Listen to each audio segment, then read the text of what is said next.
Hello everyone, welcome back to my channel and I hope that you're all doing very well. So today in this video, we'll be discussing one of the poems from Gitanjali, which is a collection of poetry, and its main topic is devotion to God, written by a prominent Indian writer, Rabindranath Tagore. So before this poem goes on, let's quickly see the introduction to the poet, that is Rabindranath Tagore. So he was a Bengali polymath, which means a person with wide knowledge and learning who was active as poet, writer, playwright, composer, philosopher, social reformer, educationist and painter. यानी इन्होंने अपना योगदान हर चीज़ में दिया।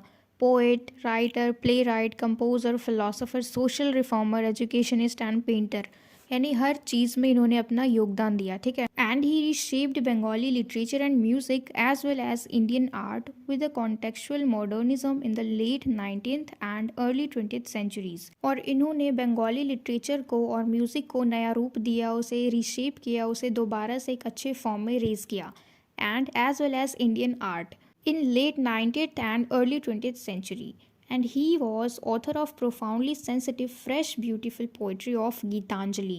And he was born on 7th of May in 1861 and he died on 7th of August in 1941, and his pen name is Bhanu Simha. So it's all about the poet. अब हम चलते हैं हमारे पोएम की तरफ, जो कि है It Hasn't Rained in My Heart, right? This is the 14th poem from Gitanjali. तो गीतांजलि जो है वो कलेक्शन ऑफ पोइट्री है, उसमें बहुत सारे पोएम्स हैं और ये वाला जो पोएम है it हैज़न्ट rained in my heart, ये 14th नंबर का है। And this poem too addresses the higher power, जैसे कि हमने पिछली पोएम में पढ़ा था where the mind is without fear में, जिस तरीके से उसमें पोएट गॉड को एड्रेस कर रहे थे माय फादर बोल के, इसमें भी हम वही चीज़ देखेंगे, वही सेम चीज़ देखेंगे, but here the poet begins by telling God the state of his mind. यानी इस पोएम में हम पढ़ने वाले हैं about the state of his mind, कि उनके दिमाग की स्थिति क्या है इसमें। ठीक है। और इस पोएम में हम देखेंगे कि जैसे कि हमारी ज़िंदगी एक जगह पे रुक जाती है, उसमें हम कोई चीज़ फील नहीं कर पाते, रुक जाना यानी, ठीक है ना, उसमें खुशी आ रही है ना उसमें गम आ रहा है। जिस तरीके से एक सूखा सा रेगिस्तान होता है और उसे इंतज़ार होता है कि बारिश कब होगी और कब ये बंजर ज़मीन जो है ये मॉइस्चराइज होगी। ठीक है। तो जिस तरीके से इस सूखी ज़मीन को इंतज़ार होता है, ऐसे ही हमारे पोएट जो हैं वो भगवान को बताते हैं कि किस तरीके से उनकी ज़िंदगी रुक गई है। जैसे कि एक रेगिस्तान है, सूखा रेगिस्तान है और उस रेगिस्तान को बारिश का इंतज़ार है, ऐसे ही जो पोएट है वो भगवान से कहते हैं कि उन्हें भी अपनी ज़िंदगी में उसी बारिश का इंतज़ार है। बारिश का मतलब ऐसे पल का, जो भी मोमेंट्स होते हैं हमारी ज़िंदगी में, खुशी के या फिर दुख के भी। ठीक है। वो कहते हैं सिर्फ खुशी की बात नहीं कर रहा हूँ, लेकिन अगर वो दुख भी है तो भी मुझे कोई दिक्कत नहीं है, मैं उन सारे दुखों को सफ़र करने के लिए भी रेडी हूँ। ठीक है। तो इस तरीके से वो अपनी बात रखते हैं इस पोएम के थ्रू। तो चलिए अब हम स्टार्ट करते हैं। It hasn't rained in my heart for a while now. Lord, I am parched. The horizon is barren. तो वो कह रहे हैं कि अभी बहुत टाइम से मेरे दिल में बारिश नहीं हुई है और मैं बहुत सूखा सा हूँ। पार्च्ड का मतलब होता है सूखा पड़ना, और जो हॉरिजन है वो बिल्कुल बंजर हो चुकी है, यानी जो ज़मीन है वो बिल्कुल बंजर हो रखी है। बंजर का मतलब वहाँ पे हम फसल नहीं उगा सकते। ठीक है। बंजर। There isn't the faintest sign of moisture, और इस बंजर ज़मीन पे ज़रा सा भी मॉइस्चर का नामो निशान नहीं है, यानी उस पानी की बूंद का निशान नहीं है और मैं बिल्कुल सूखा पड़ा हूँ। ये जो ज़मीन है ये बिल्कुल बंजर हो चुकी है। अब इसका क्या मतलब है कि उनका जो दिल है, ये अपने दिल के बारे में कह रहे हैं कि वो अभी बिल्कुल बंजर हो चुकी है, और वो हमें बता रहे हैं through the image of a desert which is awaiting rain. ठीक है। यानी एक डेजर्ट है, एक रेगिस्तान है जिसको बारिश का इंतज़ार है। और सिमिलरली जिस तरीके से ये जो रेगिस्तान है ये बारिश का इंतज़ार कर रहा है, ऐसे ही हमारे पोएट जो हैं ये भी बारिश का इंतज़ार कर रहे हैं ताकि ये इस चीज़ को फील कर सके। ठीक है। इनका सोल जो है, इनकी आत्मा जो है वो इस चीज़ को महसूस कर सके, इस शांति को महसूस कर सके। और सूखे रेगिस्तान के लिए तो उसकी शांति क्या है? बारिश की बूंद, यानी बारिश होना उस बंजर ज़मीन पे। और यहाँ पे बारिश का क्या मतलब है? अगर यहाँ पे हमारे पोएट के दिल की बात हो रही है तो यहाँ पे बारिश का मतलब है फीलिंग अलाइव, यानी ऐसा महसूस करना कि वो ज़िंदा है, वो खुश है, वो कुछ महसूस कर सकता है। ठीक है। Feeling alive in one's soul and embracing life. जैसे कि कई बार कुछ लोग महसूस करते हैं कि वो अंदर से बिल्कुल मर चुके हैं लेकिन वो ज़िंदा हैं। ठीक है। यानी वो कुछ फील नहीं कर पा रहे हैं, बिल्कुल इमोशनलेस, वो बिल्कुल भी खुश नहीं है अपने आसपास के वातावरण से, क्योंकि उनकी ज़िंदगी में कुछ हो नहीं रहा है, वो लोग मूव ऑन नहीं कर रहे हैं।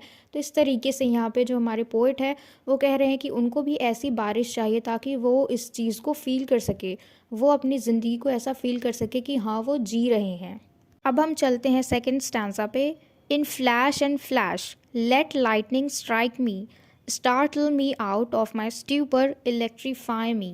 अब ये जो लाइन है, in flash and flash let lightning strike me, in lines के थ्रू हमारे पोइट जो हैं वो अपनी बात क्लियर कर रहे हैं कि अगर वो लाइव फील करना चाहते हैं तो वो भगवान से ये नहीं कह रहे हैं कि उन्हें वो अच्छे मोमेंट्स दे, यानी अच्छे पल दे, क्योंकि अगर ज़िंदा इंसान अगर वो अपनी ज़िंदगी जीता है तो उसमें अप्स एंड डाउन्स होते हैं, उसमें काफ़ी सारे अच्छे पल होते हैं, बुरे भी होते हैं जिनसे हमें सफ़र करना होता है। उसके बाद हम उससे कुछ ना कुछ सीखते हैं। ठीक है, तो यहाँ पे वो कह रहे हैं कि भले ही ये जो बिजली है उसे मेरे ऊपर प्रहार करने दो, भले ही ये जो मुझे डरा रहे हैं ना, ये जो मेरा स्टूपर है, सुन्नपन यानी बिल्कुल रुक जाना, कुछ फील ना करना, अनकॉन्शियसनेस, ठीक है, यानी कुछ फील ना करना, ना खुश है ना दुखी है, कुछ भी नहीं फील कर रहा। और वो चाहते हैं कि वो ज़िंदा फील करे, वो चाहते हैं कि वो फील करे कि वो ज़िंदा है, अलाइव फील करे।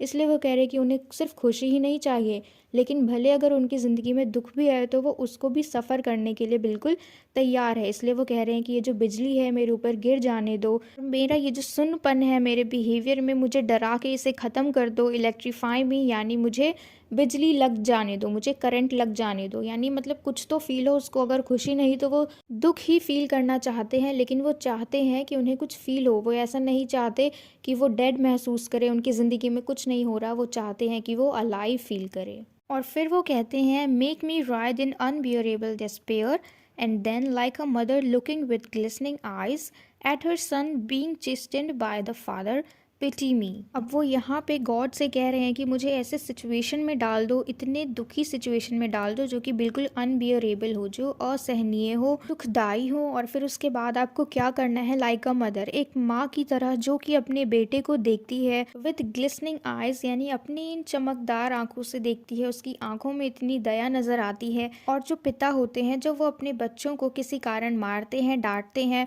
उसके बाद मदर आती है, बच्चे को कंसोल करती है, बहुत प्यार से बिठा के उसे समझाती है। तो ऐसे ही हमारे पोइट जो हैं वो भगवान से कह रहे हैं कि कम से कम उनकी ज़िंदगी में ऐसे मोमेंट्स थे, क्योंकि वो बिलीव करते हैं, जो उनके गॉड हैं, ही believes in a multitude of facets, उनको बहुत अच्छे से पता है दो पहलुओं के बारे में, अच्छा और बुरा। ठीक है, so he believes in his god who is capable of both. ठीक है, वो भगवान में बिलीव करते हैं कि ये दोनों चीज़ दे सकते हैं, पनिशमेंट भी और पिटी भी। तो जैसे कि हमारे फादर हैं जो हमें पनिश करते हैं, उसके बाद मदर आती है हमें कंसोल करने, हमारे ऊपर दया दिखाने, तो ऐसे ही जो हमारे पोइट है वो भगवान से कह रहे हैं कि भले ही आप मुझे ऐसी सिचुएशन में डालो, लेकिन डालो ताकि मैं कुछ तो महसूस करूं, दर्द ही सही लेकिन मैं कुछ तो महसूस करूं। और क्योंकि उनको बिलीव है कि अगर वो दर्द में होंगे तो भगवान उनके पास आएंगे उनकी मदद करने एज अ मदर। तो इसी के साथ हमारी ये पोएम एंड होती है, और मुझे पूरी उम्मीद है कि आपको सब कुछ क्लियर हो गया हो, ये पोएम अच्छे से समझ में आ गई हो। And if so then please let me know in the comment box if you like this video, and share it with your friends as well so that they can get help from it. And don't forget to subscribe my channel. Until we meet in the next video, keep learning.